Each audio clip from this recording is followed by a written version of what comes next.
Hey guys, tonight we slip in the torchlit world of ancient Egypt, where the air smells of desert dust and incense, and every sunset feels like a rehearsal for eternity. Picture yourself standing on the Nile's muddy banks, watching a funeral barge drift past, its mourners chanting to gods you've never met. The Egyptians didn't just live, they obsessed over what comes next, building their whole society around the afterlife.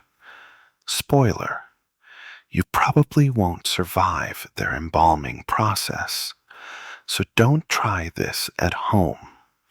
So, before you get comfortable, take a moment to like the video and subscribe, but only if you genuinely enjoy what I do here. Drop your location and local time in the comments. I'm curious where you're listening from. Now, dim the lights, maybe turn on a fan for that soft background hum, and let's ease into tonight's journey together. You're in a civilization where death isn't the end, it's the main event. The ancient Egyptians believed your soul, or K, needed a first-class ticket to the afterlife, and they spent their lives prepping for it. This wasn't just a rich person quirk. Farmers, artisans, even kids were in on it.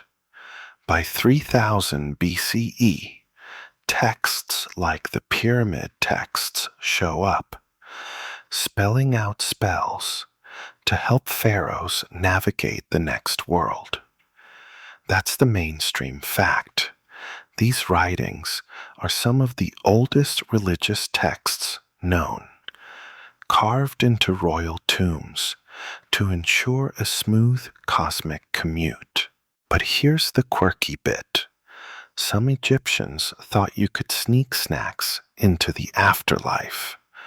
Archaeologists found mummified bread and beer jugs tucked into tombs, like a packed lunch for eternity. Imagine the disappointment if your soul shows up and the beer's gone flat.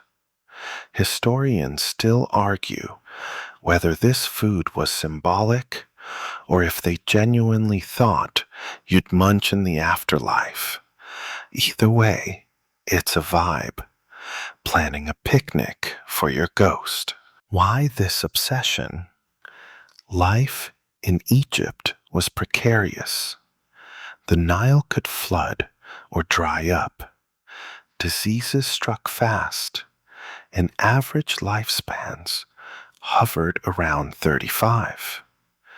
Death was always lurking, so they leaned into it hard. You didn't just die, you transitioned to a better gig, assuming you played your cards right. The afterlife, called the Field of Reeds, was like Egypt 2.0. Lush fields, endless harvests, no tax collectors. But getting there, that's where it gets wild. You needed your body intact, your name remembered, and a whole lot of magical prep.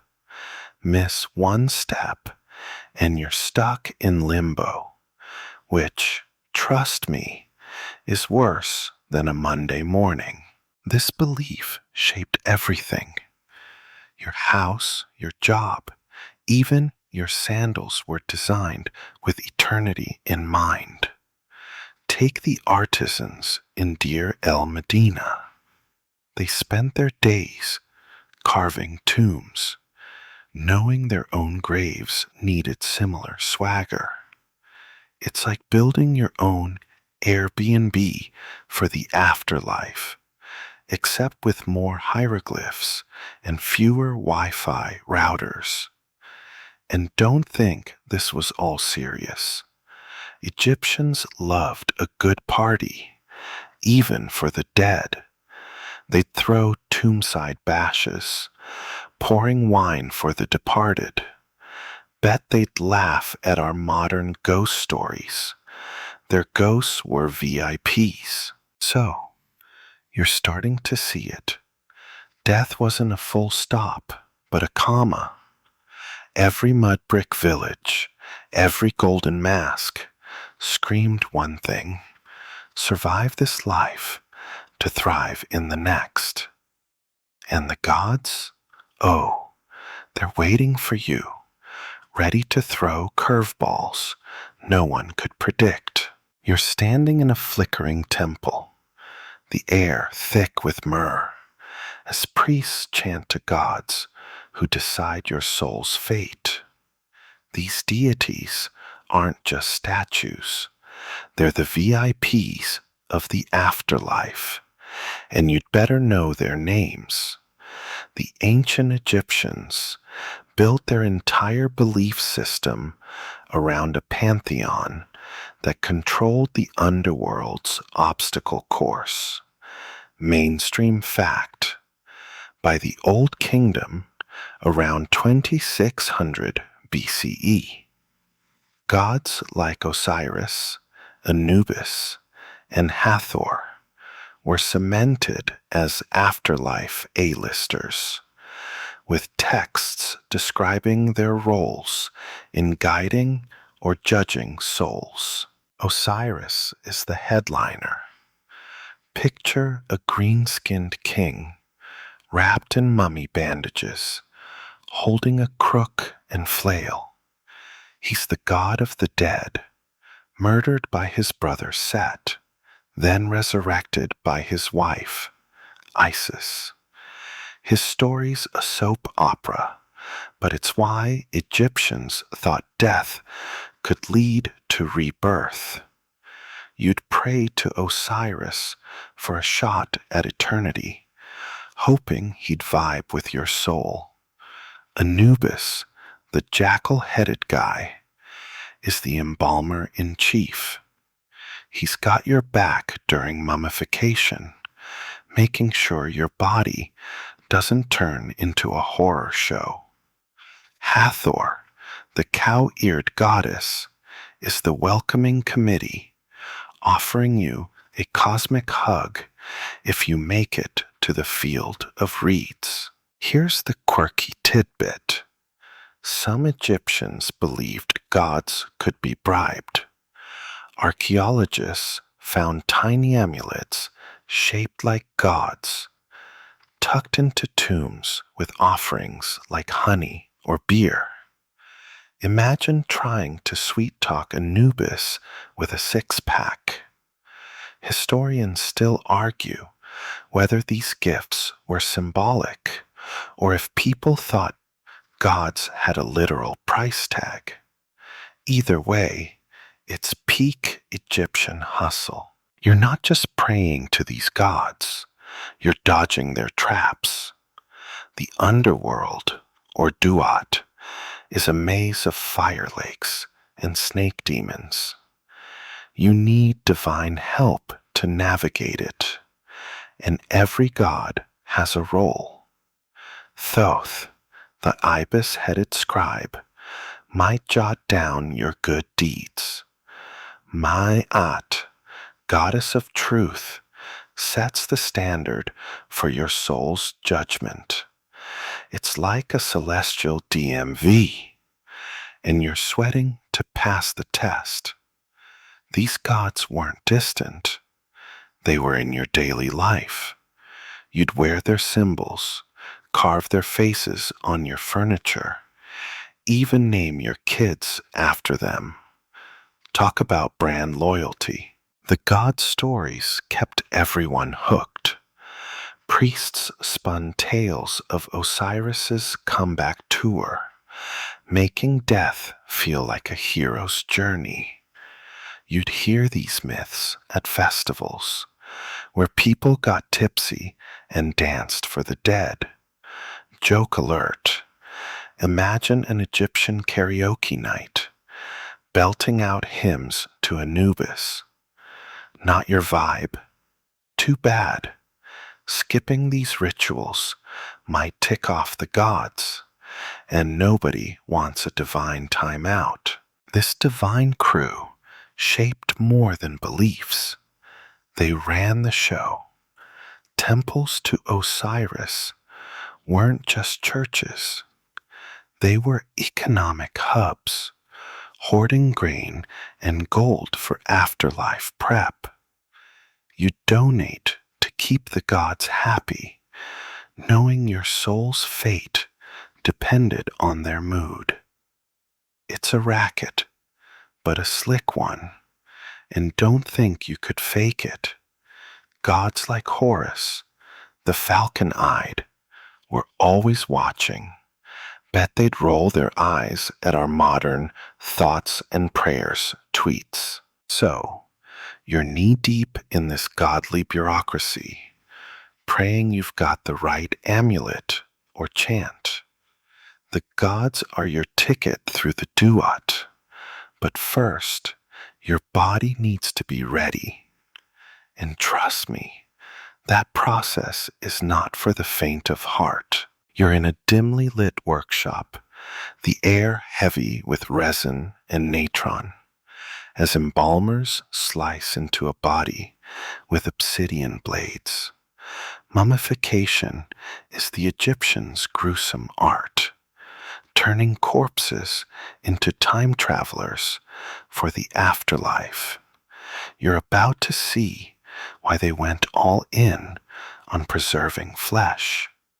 Mainstream fact: by 2500 BCE, mummification was a refined process, with elite mummies taking 70 days to prep, as detailed in texts like the Rhine Papyrus. Here's how it goes. You're dead. Sorry, it happens. Embalmers, who are part priest, part butcher, get to work. They yank your brain out through your nose with a hooked rod. No anesthetic, obviously, but you're past caring. Your organs, liver, lungs, stomach, intestines, are carved out and stuffed into canopic jars, each guarded by a god. Your heart stays put. It's got a starring role later. They pack your body with natron, a salty mix that dries you like jerky. After weeks, you're wrapped in linen, layered with amulets for luck. The goal? Keep your body recognizable so your soul, or Ka, can find it in the afterlife. No body, no eternity. Harsh, right? Quirky tidbit. Some embalmers used crocodile dung as a sealant. Yeah, you're slathered in reptile poop for cosmic glory. Historians still argue whether this was common or just a weird flex by budget embalmers. Either way, imagine the smell. Bet it haunted their dreams. You're not just a corpse. You're a project.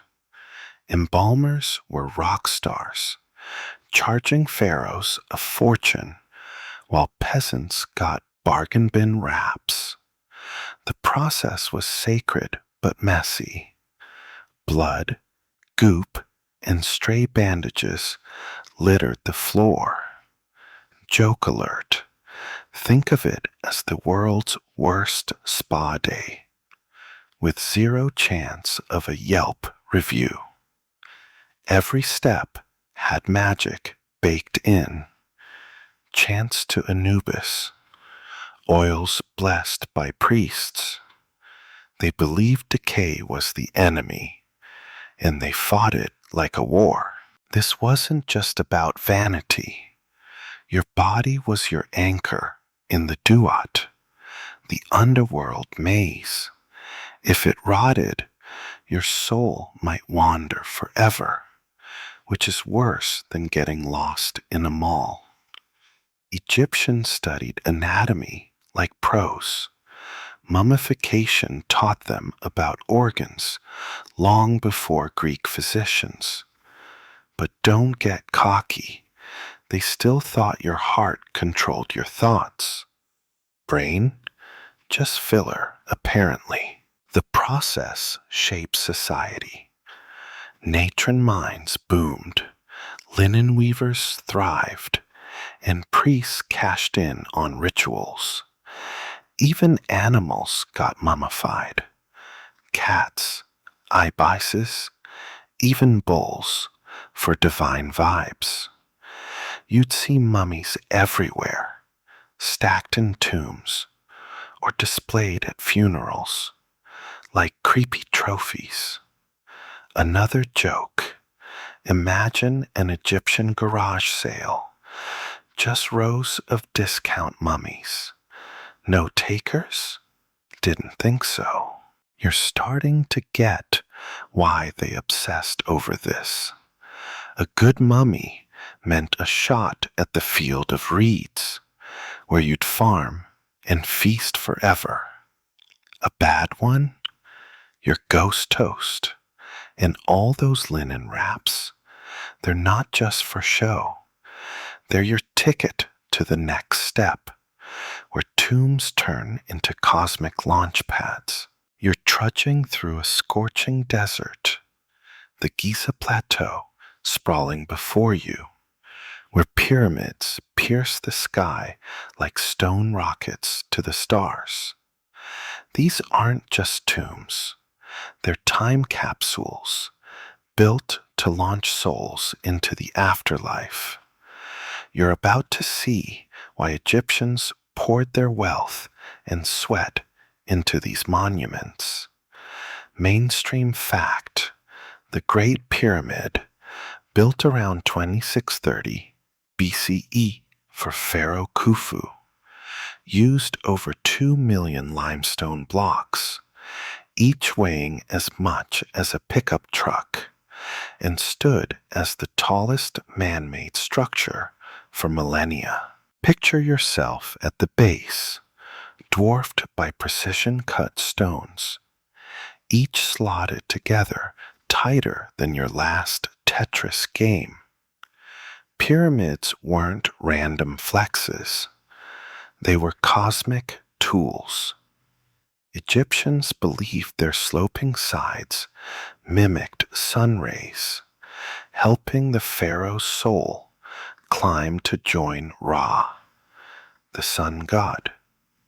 Inside, you'd find chambers stuffed with treasures, gold, chariots, even boats for sailing the afterlife's rivers. But it's not all glitz. Workers, not slaves as old Hollywood thought, hauled those blocks, fueled by bread and beer. Thousands labored, some leaving graffiti like Khufu's boys on hidden stones. Talk about crew pride. Quirky tidbit: some tombs held Shabti figurines, tiny statues meant to work for you in the afterlife. Lazy? Hire a clay minion. Historians still argue whether these were symbolic or if Egyptians thought they'd actually plow fields in eternity. Either way, it's the ultimate life hack: outsourcing your cosmic chores. You're not just gawking at pyramids. Valley tombs, like those in Thebes, hid pharaohs like Tutankhamun, crammed with goodies to impress the gods. These weren't for show. Robbers hit them hard, proving security was a myth. Joke alert. Imagine a tomb closed for renovation sign. Thieves didn't care. Every tomb was a bet on eternity, with hieroglyphs spelling out spells to ward off demons. You'd need them in the Duat, where chaos lurked. Building these took insane logistics. Quarries, ramps, and Nile barges moved stone like an ancient Amazon delivery.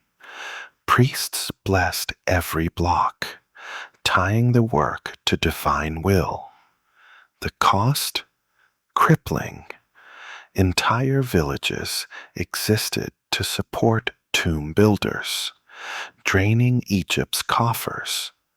Yet, you'd see why it mattered. Pharaohs weren't just kings. Their afterlife success kept the universe spinning. No pressure, right? Tomb-shaped culture. Artisans carved reliefs of feasts and hunts, snapshots of the life you'd live forever. Even peasants got modest pits, hoping for a budget pass to paradise. Another joke, think of it as economy class eternity. Cramped, but you're still invited. Remember that crocodile dung sealant from mummification? It's back, smeared on tomb walls for extra magic. Gross, but effective. You're getting the picture. Tombs were your soul's Airbnb, decked out for the ultimate staycation. But even the best pyramid was only half the plan. Next, you'll need a guidebook to survive the underworld's traps.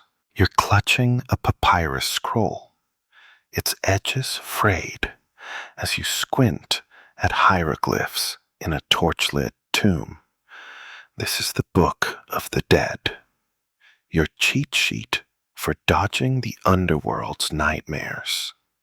You're about to unravel the spells that Egyptians banked on to reach the afterlife. Mainstream fact: by the New Kingdom, around 1550 BCE, the Book of the Dead was a bestseller, with customized versions for nobles, detailing over 190 spells to navigate the Duat. Picture yourself unrolling this scroll, inked with vivid scenes of gods and monsters. It's not one book, but a mix and match guide, tailored to your needs. Spells cover everything: dodging fire pits, charming snake demons, even convincing gatekeepers you're not a cosmic trespasser. One spell, number 125, preps you for judgment. More on that later. You chant these like a magical playlist, hoping your soul could karaoke its way to paradise.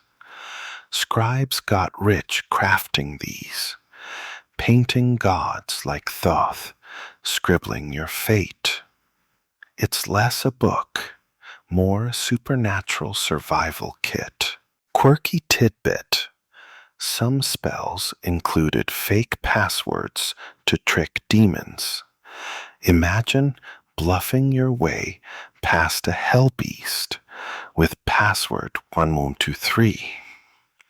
Historians still argue whether these were symbolic or if Egyptians thought demons were that gullible. Either way, it's a bold move for eternity. You're not just reading, you're memorizing. Spells had to be spoken aloud, often by priests at your funeral, to kickstart your journey. Wealthy folks had scrolls buried with them, like a cosmic Cliff's Notes. Poorer Egyptians, they'd settle for a single spell scratched on a coffin. Joke alert: think of it as the afterlife's paywall. Premium plan gets you the full spell book, every chant tied to the gods you met earlier, like Anubis, who'd nudge you past traps if you nailed the wording. The book wasn't just magic, it was art. Illustrators went wild, sketching you sailing starry skies or battling crocodiles. These weren't decorations, they were visual affirmations, hyping your soul for the field of reeds. You'd see why it mattered. The duet was a gauntlet. One wrong step, and your lunch for Amit, the devourer. No pressure, but your spell game better be tight. This obsession shaped daily life. Scribes trained for years. Temples churned out papyri, and families saved up for deluxe editions. Even kids knew bits of spells, like we hum pop songs. Another joke. Imagine an Egyptian toddler lisping a demon-banishing chant. Cute, but creepy. Remember those Shabti figurines from tombs? Spells in the book could activate them, turning clay into your personal afterlife interns. You're starting to feel the weight of this scroll. Each word a lifeline. But chanting's only half the battle. Soon, you'll face the god's ultimate test, where your heart's on the line. Literally. You're standing in a shadowy hall, the air cold despite the desert above, as Osiris looms on a golden throne, his eyes locked on you. This is the Hall of Judgment, where your soul's fate hangs on a scale and a feather. You're about to face the Egyptians' ultimate afterlife test.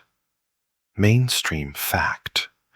By 2000 BCE, the concept of the weighing of the heart, described in spell 125 of the Book of the Dead, was central to afterlife beliefs, ensuring only the worthy reach the field of reeds. Picture the scene. Anubis, jackal-headed and stone-faced, holds a scale.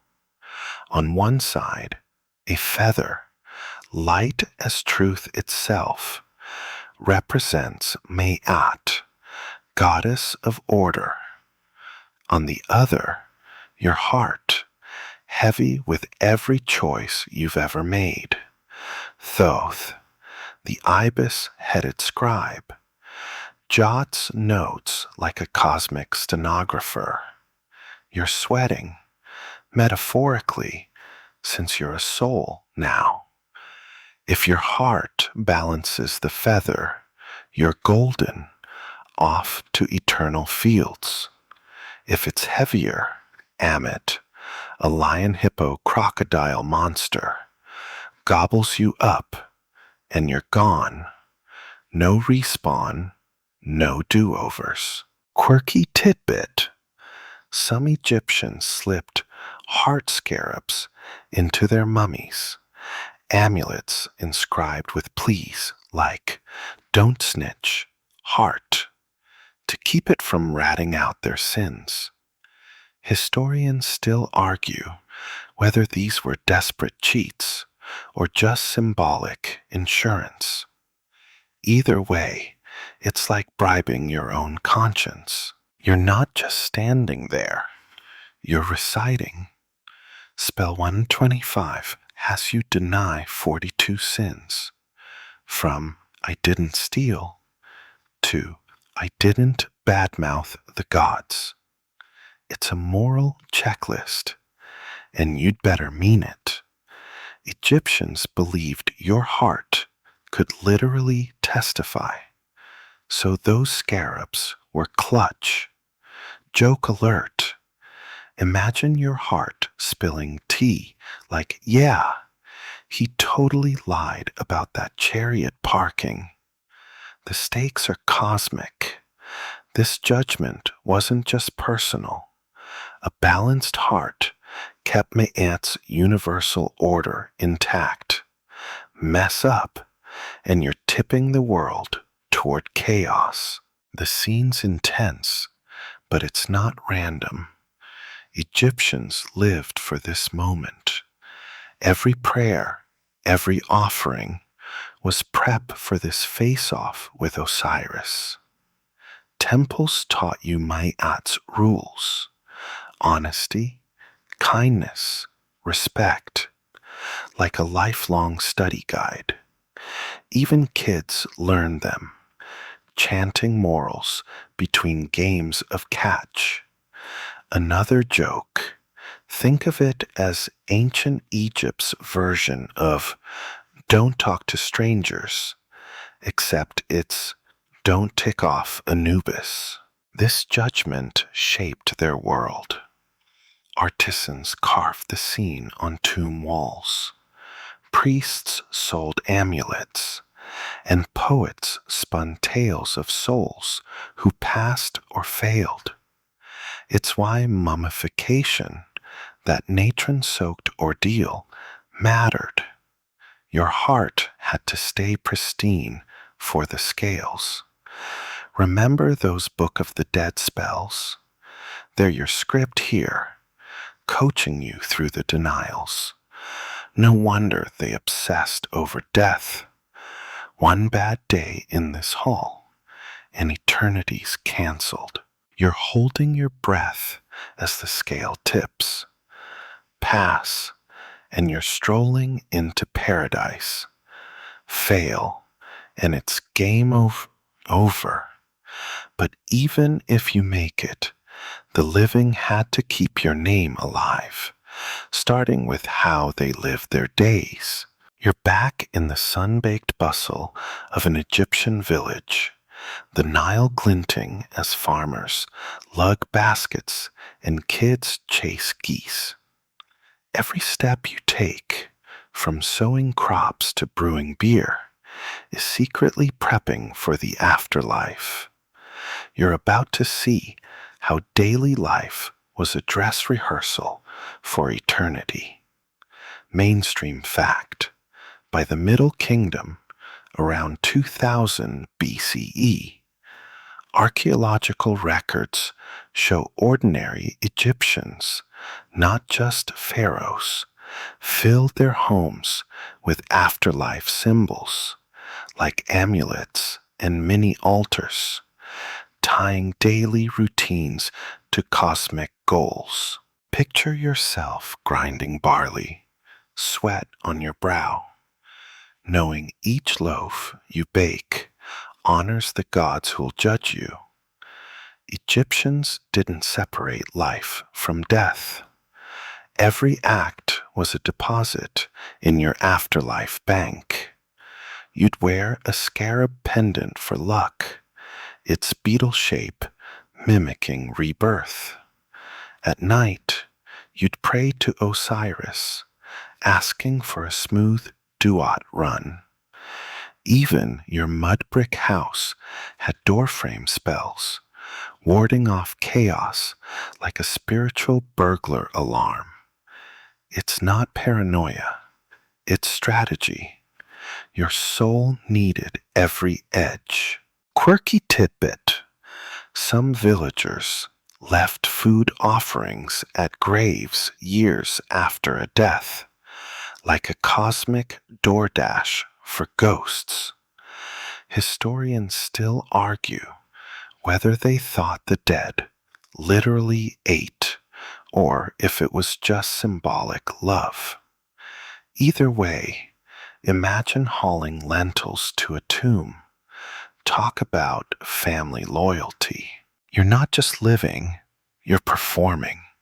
Festivals, like the beautiful Feast of the Valley, saw you partying at tombs, toasting the dead with wine. It's less creepy than it sounds. It kept their names alive, which was key. A forgotten name meant a lost soul, worse than a Wi-Fi dropout. Joke alert: Imagine an Egyptian influencer, hashtag eternal vibes, hyping their grave's guest book. Work was no different. Potters shaped jars for tomb offerings. Weavers spun linen for mummy wraps. Every job fed the afterlife economy. This mindset shaped everything. Kids learned hieroglyphs to read spells, not just to flex. Women wove magic into clothes, stitching protective charms. Even arguments had afterlife stakes. Sin too much, and your heart's toast on Osiris's scale. Remember that heart-weighing scene? Daily honesty was practice for those 42 denials. You'd avoid gossip, not for karma, but to keep your soul's resume clean. The system worked because everyone bought in.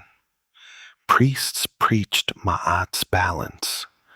Markets sold afterlife trinkets, and neighbors swapped tips on pleasing Anubis. Another joke. Think of it as ancient Egypt's group chat, all about nailing eternity. Those Shabti figurines from tombs, you'd carve them on your day off, hoping they'd work your afterlife fields. No task was too small. Every grain, every prayer, built your cosmic 401k. You're seeing it now. Life was a long audition for the field of reeds. But for pharaohs, the stakes were galactic, and their success wasn't just personal. It was everyone's ticket to order. You're gazing up at a pharaoh's colossal statue, its stone eyes staring past the horizon, as priests burn incense and chant for his eternal journey. Pharaohs weren't just kings. They were gods on earth, and their afterlife success held the universe together. You're about to see why their cosmic stakes dwarfed everyone else's. Mainstream fact: by the Old Kingdom, around 2600 BCE, texts like the Pyramid texts framed pharaohs as divine links to the gods, their safe passage to the afterlife, ensuring Egypt's stability.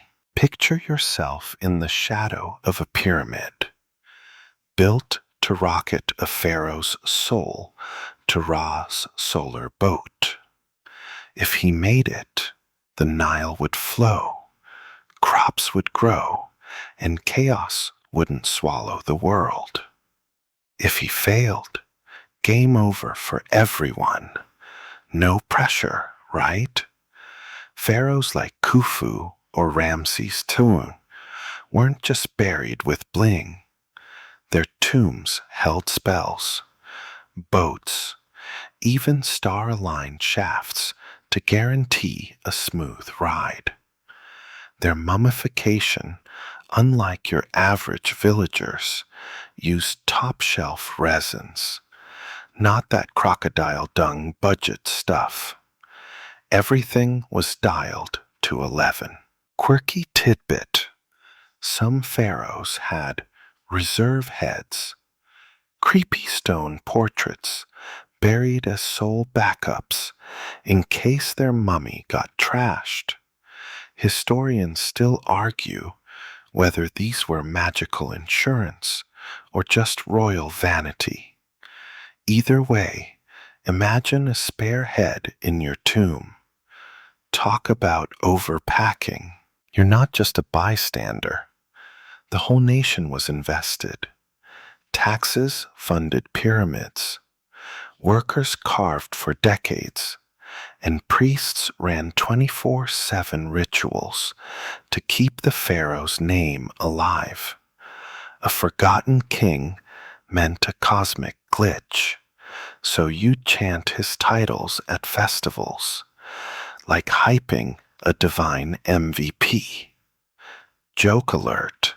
Think of it as ancient Egypt's fan club, except skipping a meeting could tank the universe. Pharaohs leaned into this, staging coronations as rebirth rituals, tying their rule to Osiris's resurrection. This wasn't just ego.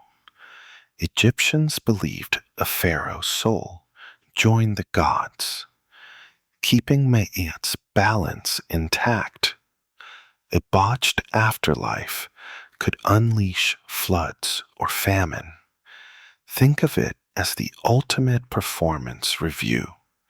Temples doubled as propaganda machines, with reliefs showing kings smiting chaos. You'd see these and think, yeah, he's got this. But doubts crept in. What if a pharaoh sinned? Could a bad king doom everyone? These questions kept priests up at night. The system shaped society. Entire cities, like Memphis, revolved around royal tombs. Artisans crafted gold masks. Scribes wrote epic spells, all to ensure the pharaoh's heart passed Osiris's scale. Remember that judgment scene? For kings, it was high-stakes theater, with Egypt as the audience. Another joke. Imagine a pharaoh practicing his "I didn't steal" speech, sweating under his crown. Failure wasn't an option. His eternity was your survival. You're feeling the weight of this now. Pharaohs carried everyone's hopes, but they didn't do it alone. Temples and priests were the engine, turning faith into a full-blown industry. You're weaving through a bustling temple complex, the air thick with frankincense, as priests in white linen scurry with offerings and scrolls. Temples weren't just places of worship. They were the beating heart of Egypt's afterlife industry, and priests were its CEOs. You're about to see how religion fueled a machine that kept the afterlife dream alive. Mainstream fact: by the New Kingdom, around 1500 BCE, major temples like Karnak controlled vast wealth, owning land, grain, and labor to support rituals for the dead. Picture yourself dodging a priest hauling a bronze Anubis statue, his shaved head glinting in the sun. Temples were powerhouses, bankrolling everything from mummification to pyramid construction. Priests didn't just pray, they managed estates, oversaw artisans, and sold amulets like ancient merch stands. You'd pay for a spell or a blessed scarab, hoping it'd tip Osiris's scale. It's a hustle, but a holy one. Temples employed thousands: bakers, weavers, even beekeepers for sacred honey. Every offering, every chant was a cog in the afterlife engine. Quirky tidbit: some priests moonlighted as ghostbusters, performing rituals to banish restless spirits. Historians still argue whether these were legit exorcisms or just scams to calm nervous families. Either way, imagine hiring a priest to shoo your cranky dead uncle's ghost. Peak Egyptian side gig. You're not just a visitor, you're part of the system. You donate grain or linen to keep the gods happy, knowing your soul's fate depended on it. Temples were social hubs where you'd gossip about pharaohs or swap afterlife tips during festivals. Joke alert. Think of it as ancient Egypt's Yelp, rating priests on their chant game. Priests held sway, advising kings and blessing tombs. Their rituals kept pharaohs' names alive, tying back to that cosmic stakes idea. Royal eternity equaled national security. This wasn't all pure faith. Temples got rich, sometimes rivaling pharaohs. They hoarded gold, controlled trade, and threw lavish feasts, all under the guise of pleasing Anubis or Hathor. Corruption crept in. Some priests skimmed offerings, living better than nobles. You'd whisper about it, but quietly. Bad-mouthing a priest might hex your duat trip. Remember those Book of the Dead spells. Temples churn them out, custom ordered for your sins. It's like a spiritual print-on-demand service. The system shaped Egypt's pulse. Villages supplied temples. Artisans carved for gods. An extreme of priestly gigs. Another joke. Imagine a priest's LinkedIn. Skills. Chanting. Demon dodging. Natron expertise. Temples linked life and death, making sure every mummy, from pharaoh to peasant, had a shot at the field of reeds. They were the glue, holding Egypt's obsession together. You're seeing the machine now.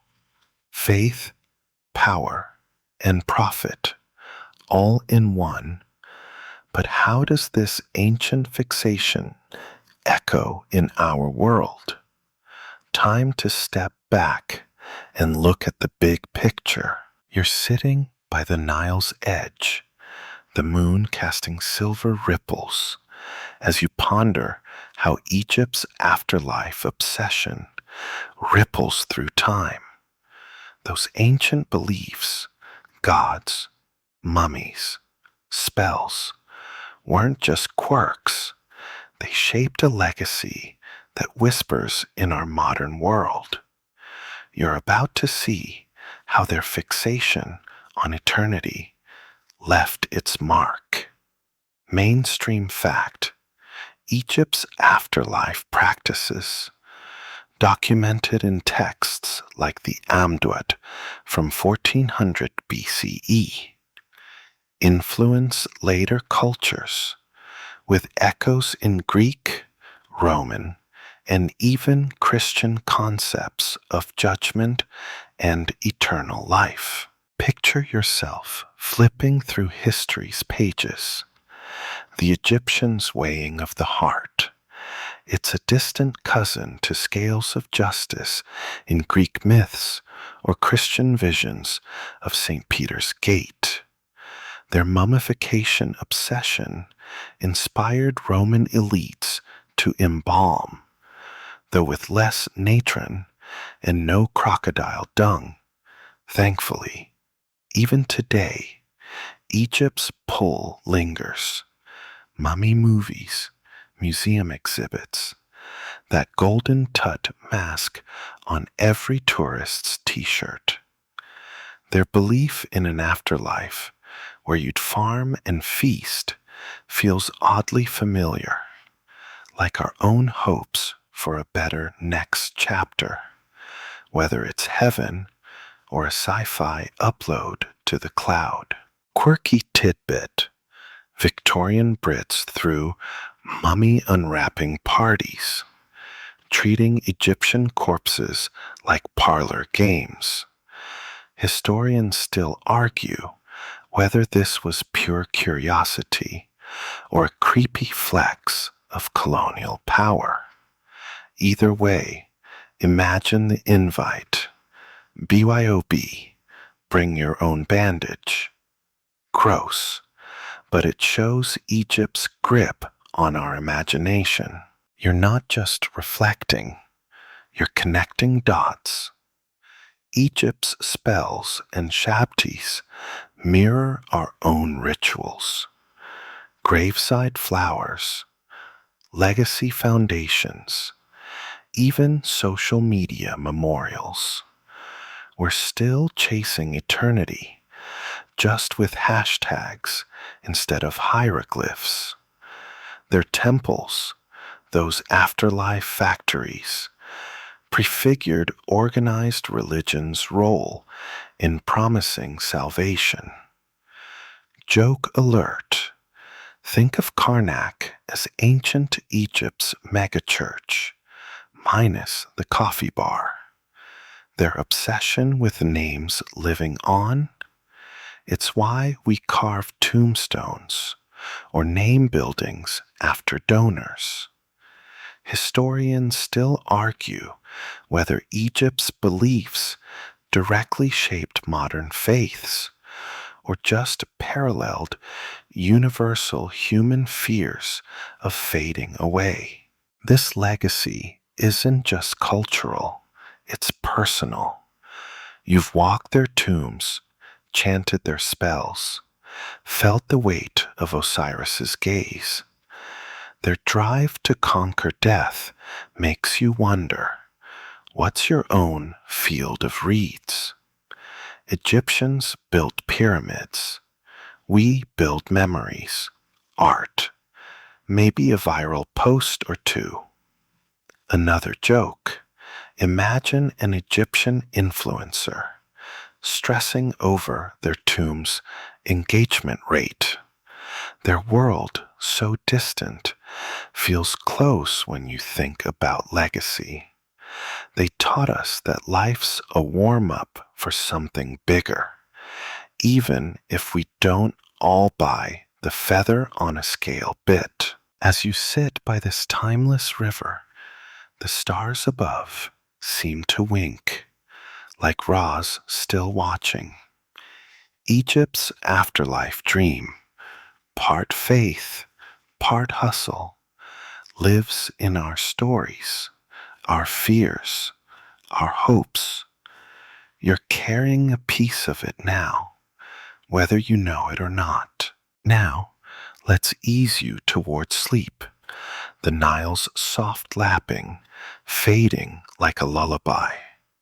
Picture those ancient sands settling, the pyramids bathed in moonlight, their secrets tucked safe. You've walked with pharaohs, dodged demons, felt the weight of a heart on a scale. It's all behind you now, just whispers in the dark.